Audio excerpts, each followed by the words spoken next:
Hello and welcome to The Discriminating Gamer, the board game review show that has always wanted to watch the tells time.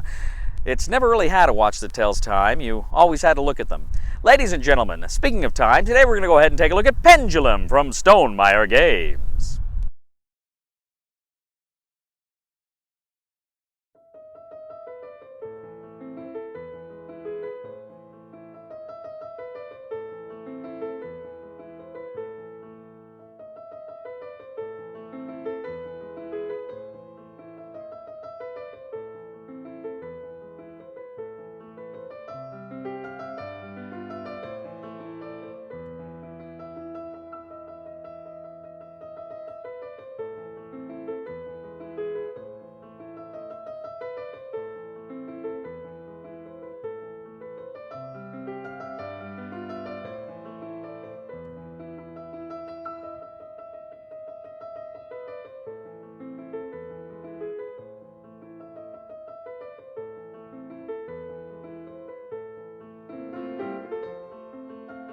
Pendulum from Stonemaier Games for 1 to 5 players is a worker placement game in some sort of fantastical mythical kingdom where all your actions are timed. The game board contains a lot of different information. You've got places for the various provinces you can conquer. You've got spots for the workers that they're going to go ahead and manipulate their actions on the track. You've got places for the timers on the track and lots of other kinds of achievements and cards and what have you. Now, players are going to each have their own player board. Their player board has a lot of information on it. It's going to have essentially 4 tracks: an achievement track, a gold track, a military track, and a culture track. You've also got military, culture, and gold resources below, and it tells you how many of those you start with. These are cubes you have. You're also going to have a spot for votes you're going to try to collect as well. It is a democracy, I guess. And you've got lots of other kind of information you're going to need during the game. You're also going to get, each have specific cards that let you take actions on your turn at any time, or at any time rather, when you can pay their costs, and all sorts of fun and kooky things.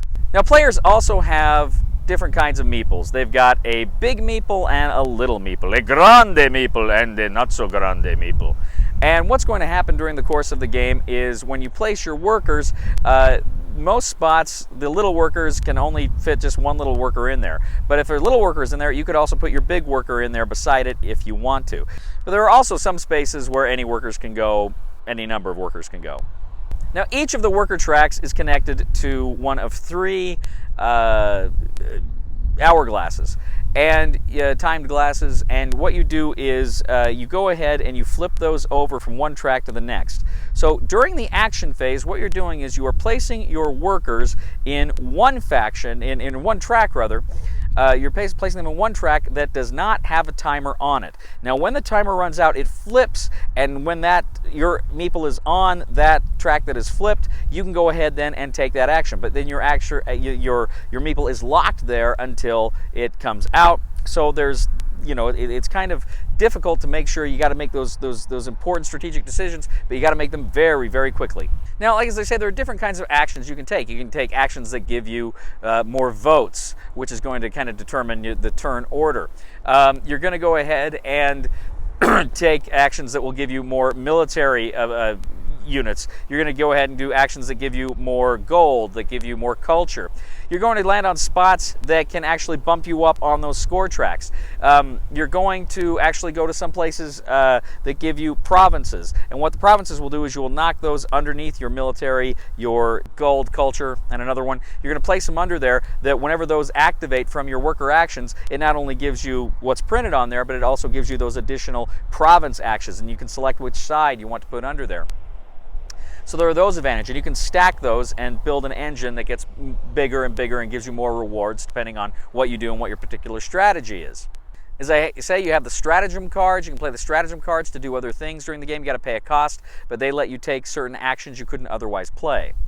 Now, you have the purple timer, and once it goes over, I think 4 times, and you keep track of that with little markers, that is it. You're in the council phase.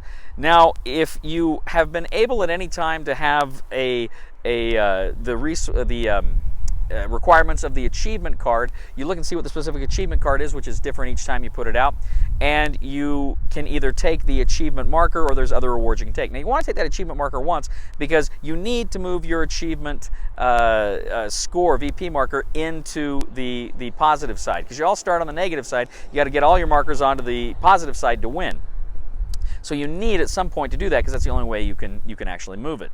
So after kind of the frantic action phase, then you have the council phase. Now during the council phase, as I say, who's ever, depending on the turn order, who's ever able to do the most votes come in turn order, they're going to get better things. They're going to actually look at the council card board, and there's very special actions you can do up there, and you can take some of those actions and you get also some other rewards the higher up the player order you are, and then the lower you are, you get, of course, you get to go last. You don't get as good or as many advantages. Now, you play through this 4 times. You do a total of 4 rounds. At the end of the 4th round, you look at your player boards. Whoever has all of their VP tokens on the positive side, obviously they're not going to be, you know, a big loser. But whoever has theirs, the most of theirs, the furthest along the tracks, they are the winner of Pendulum. So, of course, friends, that is just a very bare bones review, a bare bones overview of Pendulum.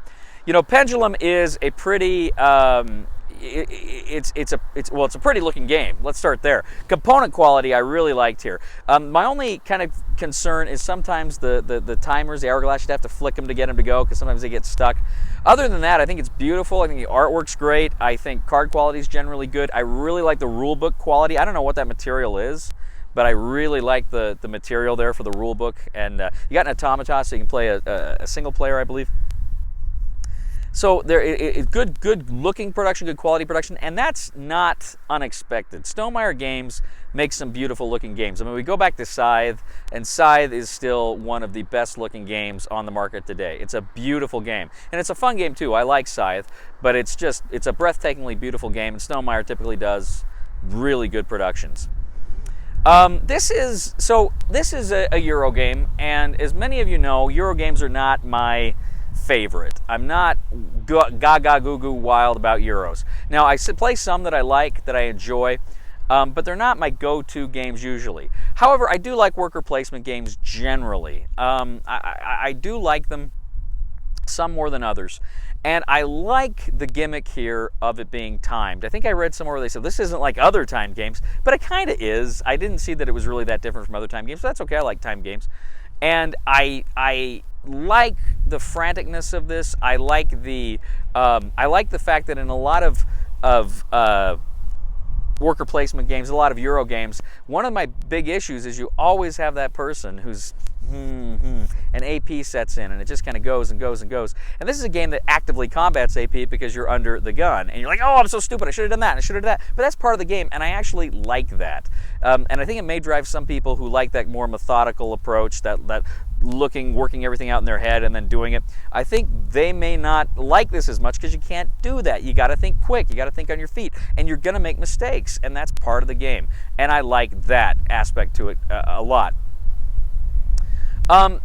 But having said that, you know, one of the things about a lot of worker placement games, and it's very true here, is I think they kind of suffer, and Euro games too, generally, and I think they kind of suffer from what I like to call the rise of Skywalker syndrome. And that is to say, we've got to go here to get this, and then we got to go here to get this, and then we can do this, but then we got to go here to do this, so we can get this. And it's just, and it's, I don't know, it's all over the place, and it's the victory point salad, and it's, you know, going here and there, and there's freedom in that, and there's almost kind of a sandbox element in that, but at the same time, it's too abstract for me. One of the reasons why I'm not a huge Euro fan is I prefer strong themes in games, and most Euros, not all, but most Euros lack strong theme. So that's something that's kind of disappointing to me. You know, I liked Pendulum, I didn't love it, and again, this is a game, if somebody said you want to play it, I'd say yeah, but I'm not going to suggest it myself. I think there are people out there who are really going to dig it because it does have those aspects of the big puzzle you're trying to put together, and that timed action is fun. And that was, to me, was the best part of the game, was the fact that you can't think, and you're just like, oh, I'll do this, and then kind of figuring out, oh, I screwed up here. And to me, that was what I liked a lot, and I think a lot of people will enjoy that. I think this is a game. So I think if you can embrace that aspect of it and you like a Euro, but you don't need that slow, deliberative contemplation, you can embrace the we got to move fast and I'm probably going to screw up aspect of this game. I think there's a lot of people that will enjoy it. I'm going to go ahead, I'm going to say try it before you buy it, because I don't know that this game's for everybody. Well, I know this game's not for everybody, but I think there are some people that are really going to enjoy it. Thank you once again for joining us today on The Discriminating Gamer. As always, we ask you to please leave a comment for us on YouTube, on Board Game Geek, on our Facebook page, or on thediscriminatinggamer.com. We ask you to please like us on Facebook, subscribe to us on YouTube, and follow us on Twitter. We are The Discriminating Gamer. And you know, ladies and gentlemen, I also have always kind of wanted a dog that told time. You know, a watchdog. Please somebody help me on my feet again. And I don't know where I'm going, and I don't know where I've been. Please somebody help me on the solid ground. It's a long time, and I'll be dying. Once a year I wind up in the band. In all seriousness, this means so much to me. I promised myself I wouldn't do this.